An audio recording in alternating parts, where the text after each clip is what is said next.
J'aime beaucoup cet évangile, un peu provocateur, il faut le dire, où Jésus va louer l'habileté d'un gérant malhonnête et menteur. Alors il me semble que c'est une des fois de l'évangile où, quand on lit cette page, on pourrait facilement se méprendre et en conclure que Jésus se contredit lui-même et donc finalement tout son enseignement n'a pas vraiment de valeur. Comment est-ce que Jésus peut-il dire « moi je suis la vérité » et louer ce gérant qui ment dans la gestion, dans le compte-rendu de la gestion de ses biens, qui ment à son maître? Ou bien un autre exemple, vous savez que Jésus, comme tout bon juif, priait les psaumes tous les jours à la synagogue ou bien au temple de Jérusalem. Eh bien, il y a un psaume donc, que Jésus a prié, le psaume 14, qui dit « Seigneur, qui habitera avec toi, celui qui se conduit parfaitement, qui agit avec justice et qui dit la vérité selon son cœur. Il ne fait pas de tort à son frère et n'outrage pas son prochain. » Et donc Jésus, après avoir prié ce psaume, comment pourrait-il louer quelqu'un de malhonnête, quelqu'un qui agit sans justice, quelqu'un qui ment, qui fait du tort à ses frères et outrage son prochain? Comment Jésus pourrait-il se contredire autant? Voilà, c'est tout le paradoxe de cet évangile, de ce choix que Jésus a fait de manière provocante sans doute pour nous réveiller et par lequel il loue l'habileté de ce gérant malhonnête. Évidemment, vous en doutez bien, Jésus ne se contredit jamais. Il ne se contredit pas non plus dans cette parabole. Et c'est là qu'il faut écouter finement ce que Jésus dit vraiment.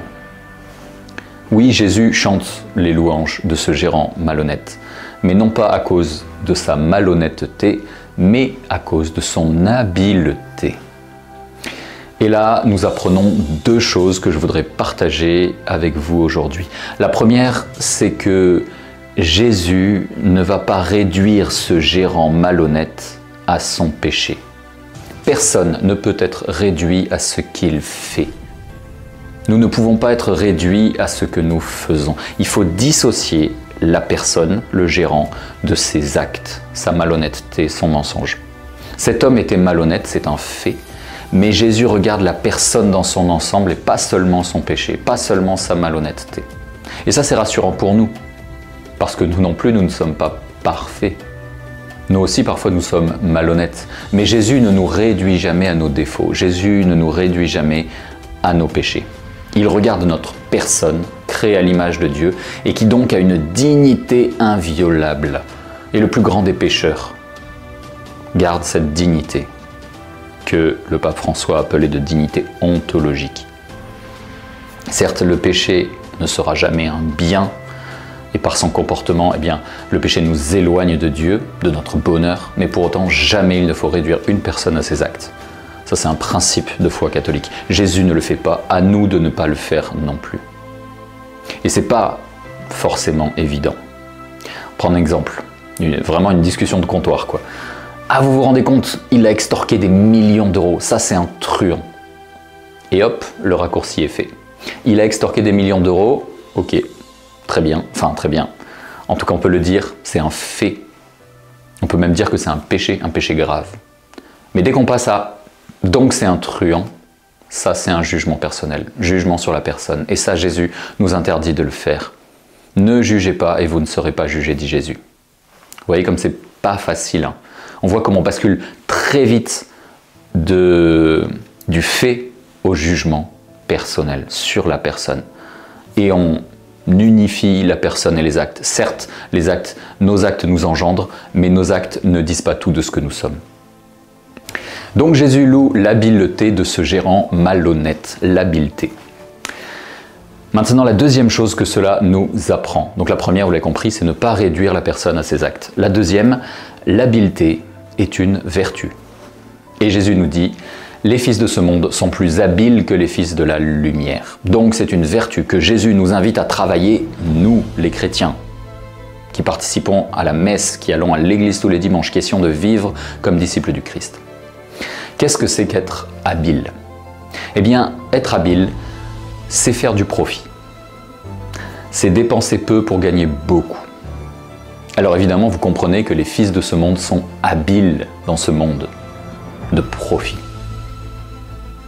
Dépenser peu pour gagner beaucoup. Ils vont être habiles dans le trading, dans la spéculation, dans l'épargne, dans les calculs d'intérêt, dans le commerce, dans les dossiers pour gagner les aides de l'État, dans les subventions pour faire isoler son appartement gratuitement ou pour faire installer des panneaux solaires gratuitement, etc., etc. Ils vont essayer de dépenser peu pour gagner beaucoup et ils vont être très habiles.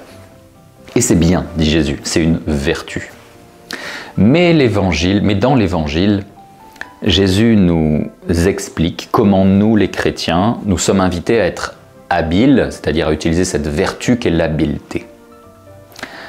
Comment nous, chrétiens, on est invités à dépenser peu pour gagner beaucoup? Est-ce que c'est de la même manière que les hommes de ce monde? Eh bien non. Parce que pour nous, chrétiens, ce qui a une valeur infinie, ce qui a le plus de valeur pour nous, chrétiens, c'est l'amour et la vie éternelle. Alors que l'argent, pour nous, c'est une nécessité pour vivre, mais l'argent a beaucoup moins de valeur que l'amour, puisque l'argent n'a qu'une valeur transitoire, une valeur qui passe, alors que l'amour ne passera jamais, nous dit saint Paul. Alors qu'est-ce que nous dit Jésus? Jésus nous dit « Soyez habiles », c'est-à-dire dépensez peu et gagnez beaucoup. Utilisez votre argent pour vous faire des amis, c'est-à-dire pour aimer, car l'argent a une valeur transitoire, mais l'amour a une valeur éternelle.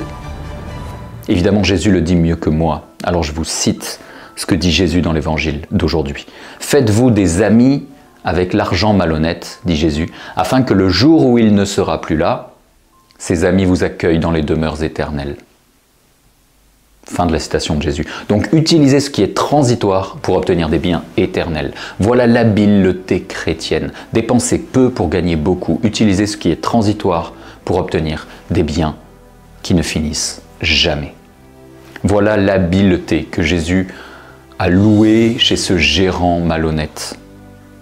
Bien sûr, Jésus n'est pas en train de dire qu'il faut que nous soyons malhonnêtes, mais il faut que nous soyons habiles. Utilisons ce qui est transitoire pour aimer. Parce que l'amour, ça a une valeur d'éternité. Tout passe, tout passe sur la terre, y compris notre vie, sauf l'amour. Et ça, c'est pas moi qui le dis. C'est déjà Sainte Thérèse de l'Enfant Jésus, que nous allons bientôt fêter le 1er octobre. Mais c'est surtout Sainte Thérèse d'Avila. C'est surtout Saint Paul, dans la parole de Dieu elle-même. Donc utilisons notre argent, utilisons notre vie, utilisons nos talents, utilisons nos biens, utilisons notre temps, bref, utilisons tout ce que nous avons et qui est transitoire, qui nous est donné en gérance par Dieu. Nous sommes les gérants de notre argent, notre vie, nos talents, nos biens, notre temps. Utilisons-le pour aimer, parce que l'amour ne passera jamais.